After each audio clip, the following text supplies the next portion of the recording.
Hi, welcome. Enjoy the content, subscribe, and turn on notifications. William Carter never imagined happiness could be shattered so easily. At 37, he was the kind of man high school students remembered decades later, not just because he taught history with infectious passion, but because he genuinely cared. In the classroom, he turned dates and events into vivid narratives, suddenly making bored teenagers feel connected to ancient civilizations and distant revolutions. Outside school, his life was equally balanced. Married for 9 years to Natalie, a talented chef who'd transformed her love of cooking into a thriving catering business, William considered himself a lucky man. They lived in a charming colonial-style house in Savannah, Georgia, one William had inherited from his parents years earlier but that the two of them had together turned into a true home. The wide porches came alive with plants Natalie had chosen, and the garden was always full of fresh herbs for her culinary creations. Friends described them as the perfect couple, the kind who made marriage look easy, natural, inevitable. Saturday mornings followed a sacred ritual. William made coffee while Natalie baked homemade bread, the scent of rosemary and olive oil filling the kitchen. They'd sip coffee together on the back porch, planning the weekend, laughing at inside jokes no one else would understand. Natalie had a way of tilting her head when she laughed that made William fall in love with her all over again, every single time. He knew every one of her expressions, every gesture, every silence. Or at least he thought he did. Everything began to change on a hot June afternoon when a moving truck pulled into the colonial house next door, the one that had sat empty for months since the previous owner passed away. William was watering the garden when he saw a tall man with broad shoulders and closely cropped hair unloading boxes with the mechanical efficiency of someone used to taking orders and demanding precision. Travis Donovan was 40, with a ramrod-straight posture that screamed military career, and a firm handshake when William crossed the lawn to introduce himself. Travis explained he was a former Marine, retired after 15 years of service, and was starting over in Savannah after opening a CrossFit gym downtown. There was something magnetic about him, a calm confidence that came from someone who'd faced extreme situations and survived. Ever the hospitable neighbor, William offered to help with the move and insisted Travis come over for dinner that week. When Natalie heard about the new neighbor, she prepared an elaborate meal: herb-crusted roasted lamb, smashed rosemary potatoes, and a Sicilian lemon tart that melted in your mouth. Travis arrived with an expensive bottle of wine and fascinating stories from his deployments in Afghanistan, missions he couldn't fully detail but that hinted at danger and heroism. William, whose knowledge of war came from books and documentaries, listened in admiration. Natalie seemed charmed too, asking questions, laughing at his lighter anecdotes, and pouring more wine. In the weeks that followed, Travis became a constant presence. He showed up for Sunday barbecues, helped William repair the backyard fence, and effusively praised Natalie's cooking. William began to consider him a genuine friend, someone interesting in a social circle that sometimes felt too predictable. It was Natalie who casually mentioned over breakfast one Saturday that she was thinking of signing up at Travis's gym. "I need to break out of my kitchen routine," she said, buttering still warm bread. "I spend all day tasting food and prepping events. I need to move." William thought it was a great idea. He'd noticed Natalie seemed tired lately, less animated than usual. September arrived, and Georgia's southern heat still clung stubbornly to the air. Natalie started training 3 times a week, always in the late afternoon. She'd come home sweaty and energized, talking about new exercises and how Travis was a demanding but motivating instructor. William noticed subtle changes. Natalie was more toned, more energetic, but also more distant. She checked her phone constantly during dinner, something she'd never done before, smiling at the screen in a way William couldn't decipher. When he asked what was so funny, she'd vaguely reply it was client messages or silly memes, then turn her phone face down on the table. Their once frequent, deeply intimate nights became rare. Natalie claimed exhaustion from training, muscle soreness, the need to sleep early. William tried not to take it personally, but unease began to grow in the back of his mind, a small voice he struggled to silence. He scolded himself for thinking foolish thoughts. Natalie loved him. They were solid. 9 years of marriage didn't just fall apart like this. It all came crashing down on an ordinary Tuesday night in early October. William was grading papers in the living room when a throbbing headache hit, so sharp it felt like a vice tightening around his skull. Natalie had gone to a catering event that would end late, so he was alone. He looked for painkillers in the bathroom cabinet but found none. He grabbed his car keys and drove to the 24-hour pharmacy 10 minutes away. He bought the medicine, took 2 pills right there in the parking lot with water from the bottle he always kept in his car, and headed home, hoping the pain would ease soon. When he turned onto their street at 11 p.m., he noticed Travis's house was lit up. Natalie's car was parked in the driveway. William slowed down, confused. Hadn't she said she was at an event?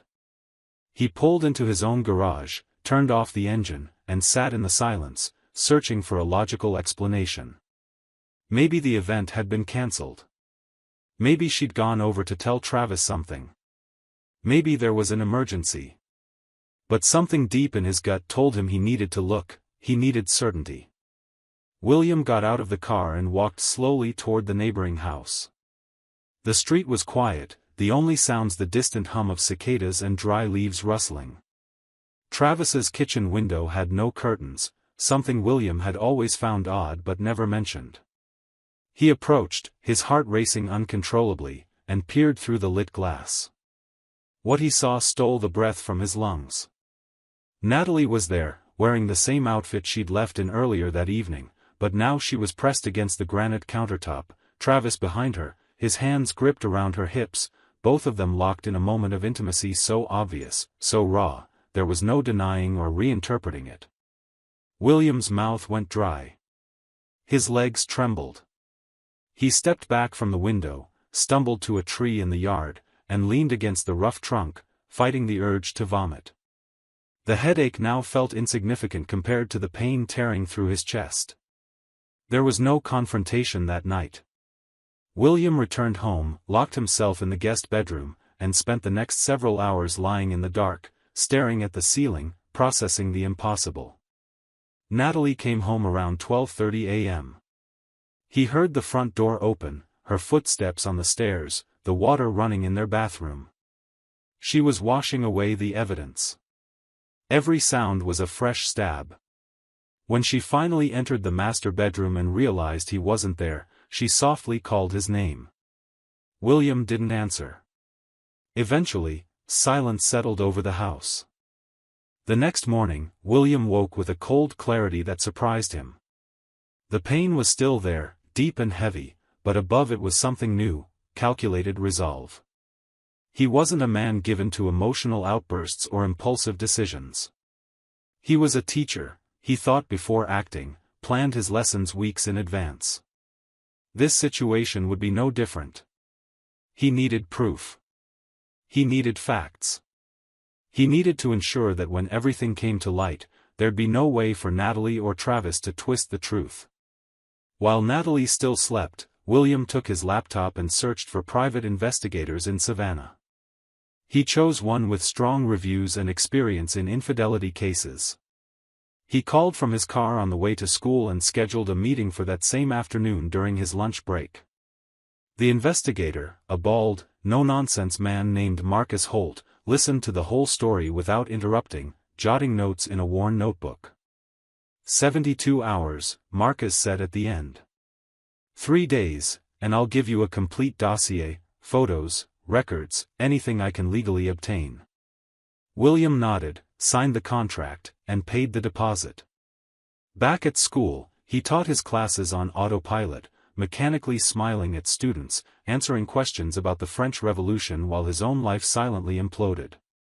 That night at home, Natalie was in the kitchen making risotto. She greeted him with a quick kiss on the cheek, asked about his day, and chatted excitedly about a new contract for a big wedding in November. William responded in monosyllables, carefully avoiding eye contact. If Natalie noticed anything different, she didn't show it. The next 3 days were the longest of William's life. He kept up his routine, taught classes, graded papers, had dinner with Natalie as if nothing were wrong. She continued her workouts, leaving 3 times and coming home far too late for just exercise. On Friday, Marcus called. "I've got it," was all he said.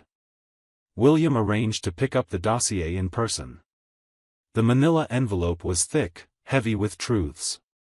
William opened it alone in his car, parked in a secluded corner of the school parking lot. Inside were time-stamped photos, Natalie entering Travis's house at 2:20 p.m. on a Tuesday, leaving at 5:40 p.m. Another series showed the two of them arriving together at the gym outside business hours, 10 p.m. on a Thursday, with lights turning on in Travis's private office. There were also screenshots of messages Marcus had recovered through forensic analysis of their shared home computer, a backup Natalie didn't know existed. The texts were explicit, passionate, cruel. "My husband is good, but you're something else," Natalie had written. "He's never had that intensity." Travis replied with fire emojis, scheduling meetups, calling her "my personal chef." But the discovery that hurt most wasn't in the photos or messages, it was in the additional report Marcus included. The message dates began in July, not September when her official training had started. 4 months. The affair had lasted 4 months, starting less than a month after Travis moved in. All that time, all those dinners with the 3 of them, all those Sunday barbecues where William grilled ribs while Travis complimented Natalie's salad, had all been an elaborate lie. William closed the envelope, rested his head on the steering wheel, and for the first time in days, let tears fall.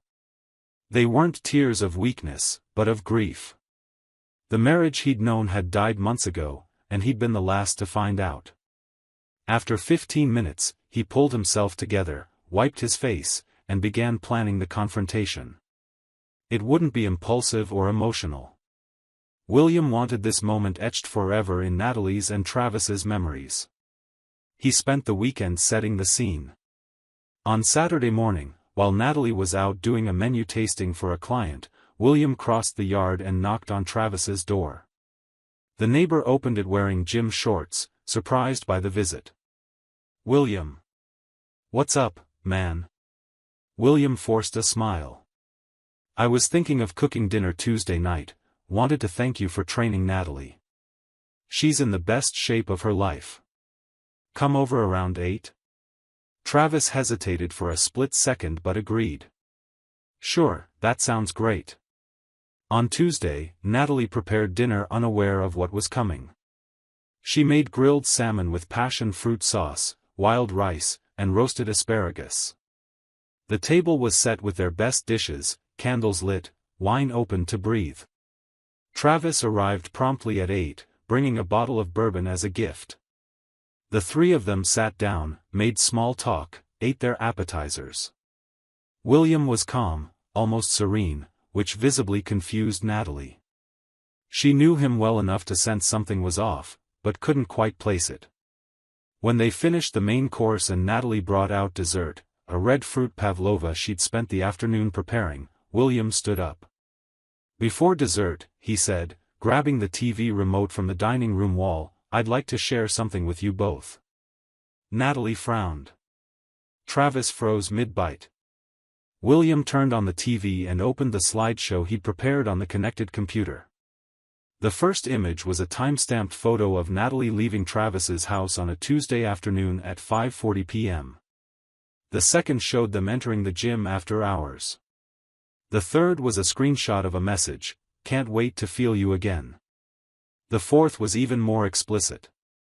William advanced through the slides methodically, without a word, letting the images speak for themselves. Natalie stood up so suddenly her chair clattered backward. "William, I can explain," she began, her voice shaking.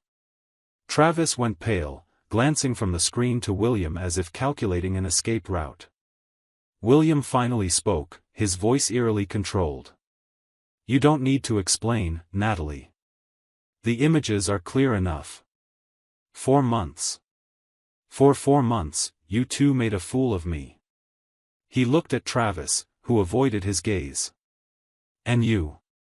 I welcomed you into my home. Ate at your table. Trusted you with my wife. Travis tried to speak, but William raised a hand. No. You don't get words right now. I do. He picked up another envelope from the chair beside him. This is the divorce petition. It's already filed. Proven infidelity, with enough evidence to ensure that you, he pointed at Natalie, won't walk away with half of anything. This house is mine, my parents' inheritance. The catering business is jointly owned, but with documented adultery, Georgia isn't exactly generous to the guilty party. Natalie began to sob, her shoulders shaking. William felt a pang of pain seeing her like that but pushed it away. Not now. Not anymore. He turned to Travis. And you? I made sure to research your military career. Interesting how you always talk about retiring due to a shoulder injury. William pulled another document from the envelope. But the truth, from records a good investigator can access, is that you were discharged for misconduct. Inappropriate involvement with a superior officer's wife. Seems like a pattern for you. Travis stiffened, his jaw clenched. You don't know anything, he muttered. William laughed, but there was no humor in it. I know enough. And you know what's funny? The veteran community in Savannah is pretty tight-knit. I've already sent copies of these records to some of your gym clients. I imagine a man who lies about his service and seduces married women won't keep his reputation for long. Travis stood abruptly, trying to salvage some dignity. You're making a mistake, he said, but his voice faltered. William walked to the door and opened it. My mistake was trusting you both. Now get out of my house. Both of you. Natalie reached for him, hands outstretched. William, please, we can talk this through. I made a terrible mistake, but I love you. Our marriage is worth more than this. William stepped back as if her touch burned. You killed our marriage 4 months ago. I'm just holding the funeral. Leave, Natalie. Now. Travis was the first to go, slipping quickly through the door without looking back. Natalie lingered, crying, pleading, but William remained unmoved, holding the door open, his gaze fixed somewhere beyond her. Eventually, she grabbed her purse and left, turning one last time on the porch. You'll regret doing this the way you did, she said, more out of desperation than anger. William simply closed the door. The months that followed unfolded as a series of legal procedures and inevitable consequences. Marcus's investigation proved even more useful than William had imagined. With documented proof of adultery, the divorce process in Georgia heavily favored him. His lawyer explained during their first meeting, Georgia considers infidelity in asset division, especially when there's documented bad faith and premeditation. It's not an absolute guarantee, but with this dossier, the judge will likely rule in your favor. And that's exactly what happened. Natalie tried to contest the asset split, but her lawyer advised her to accept the offered settlement. It was more generous than she deserved under the circumstances. She got 30% of the catering business and a small cash amount. The house remained William's.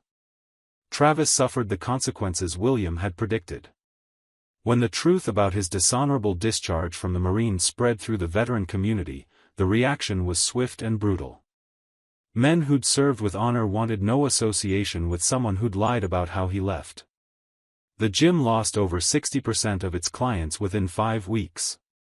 Travis tried to salvage his reputation, but the damage was done. By December, "For sale" sign appeared in front of the neighboring house. He was moving. Natalie, meanwhile, quickly discovered Travis had no interest in a serious relationship. When things got complicated, when she needed emotional support during the divorce, he vanished. He blocked her number, changed the gym's hours to avoid her, and simply disappeared from her life as if they'd never been anything. She was left alone, living in a small rented apartment, working as a cook at a downtown French restaurant since many of her former catering clients had distanced themselves once the story got out. Savannah was a big city, but certain social circles were small and closed. William, surprisingly, began rebuilding faster than he'd expected. In the first few months, the pain was constant, a physical weight he carried in his chest. But slowly, through therapy and the support of true friends who stood by him, he realized the life he'd lost hadn't been as perfect as he'd believed. There had been signs he'd ignored, small cracks he hadn't wanted to see. The end of his marriage, as painful as it was also a kind of liberation. He started attending a book club at the local library, something he'd always wanted to do but never found time for. That's where he met Elaine, a 34-year-old librarian with expressive brown eyes and a passion for historical fiction. They started as friends, talking about books, then about life, then about everything. Elaine knew about the divorce. William had been honest from the start, but she didn't judge him. "We all have stories," she'd simply said. "What matters is what we do after." 15 months after the dinner confrontation, William was engaged. Elaine had proposed in an unconventional way during a visit to Fort Pulaski, and he'd accepted without hesitation.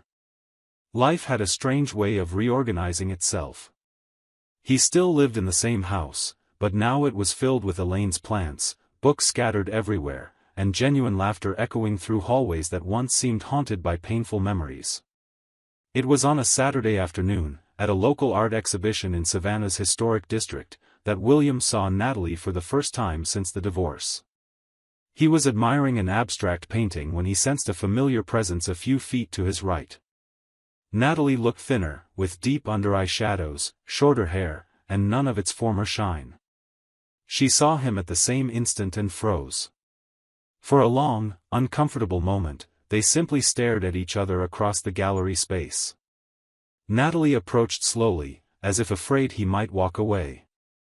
"William," she said, her voice hoarse. "Hi." He nodded politely. "Natalie." The silence between them was heavy with everything left unsaid, unaccepted apologies and explanations that no longer mattered.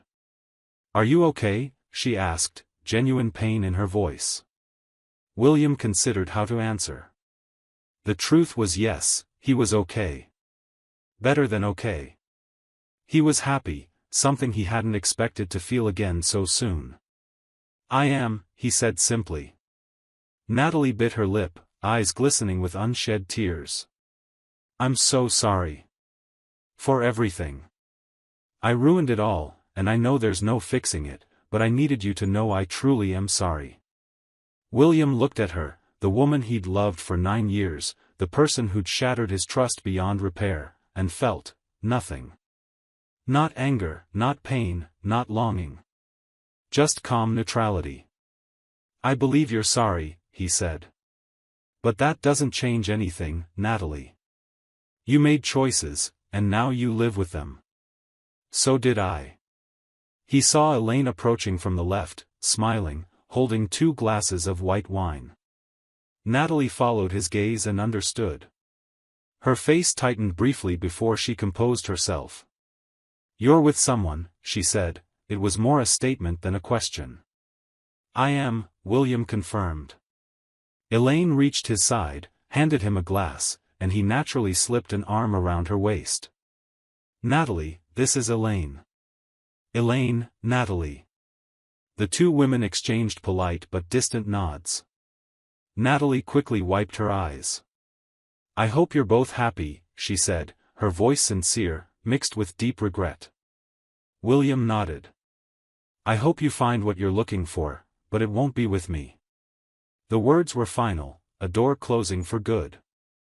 Natalie understood.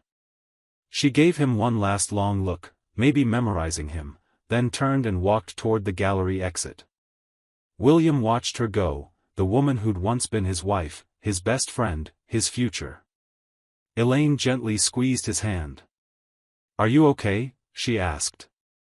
He looked at her, her kind eyes, her genuine concern, and smiled. "I am. I really am." And it was true. The past was just that, the past. The future was right here, holding his hand, offering a second chance he hadn't thought he deserved but would accept with gratitude. They finished viewing the exhibit, had dinner at a riverside restaurant, and returned home where William finally felt at peace. Sometimes late at night, he still wondered how things might have been different if he hadn't gone to buy that painkiller, if he hadn't looked through the window, if he'd chosen ignorance over truth. But then he'd look at Elaine sleeping beside him, at the new life he'd built from the ashes of the old, and knew he'd made the right choice. Trust, once broken, never rebuilds the same way. William had learned that the hard way. But he'd also learned that the end of something doesn't mean the end of everything, that there's life after betrayal, love after loss, happiness after heartbreak. He didn't thank Natalie for betraying him, but he was grateful for the chance to discover his own strength, his ability to rise again, and to choose dignity over bitterness. Travis eventually moved to another city, trying to start over far from the consequences of his actions. Natalie kept working at the restaurant, rebuilding her life piece by piece, learning to live with the weight of her choices. And William moved forward, not with anger or a desire for revenge, but with the quiet satisfaction of someone who'd weathered the storm and found sunshine on the other side. The colonial house in Savannah took on new life. Its walls now witnessed different laughter, dinners with people who valued loyalty, lazy mornings with someone who chose to be there every day. William still taught history with the same passion, but now his lessons on betrayal and loyalty, on falling empires and rising civilizations, carried a different weight. He'd lived his own chapter of pain and renewal. And when his students asked him, as they sometimes did, whether he believed in second chances, he'd smile and answer honestly, "I believe in first chances with the right people." Thank you for watching the video. If you enjoyed it, don't forget to subscribe to the channel and turn on notifications so you won't miss any updates. See you next time.